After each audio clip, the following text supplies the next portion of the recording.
Hi guys, in this tutorial we'll tell you how to add custom page icon into your app. Enter business name and click on next. As per your business name, the all will suggest you some specific categories. If you can't find the appropriate category, click on view more categories.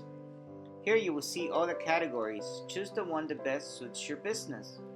Once done, click on next. Now select an app design as per your choice and click on next. Select any of the app pages, let's say about us. Now click on app page icon.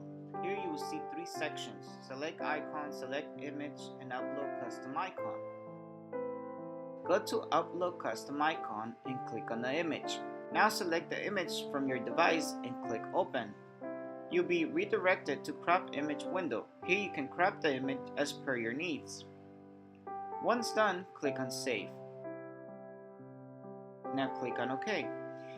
Here you can see the added custom page icon image. Once you are done, click on save and continue. That's all for now. Stay tuned for the latest updates. Thanks for watching.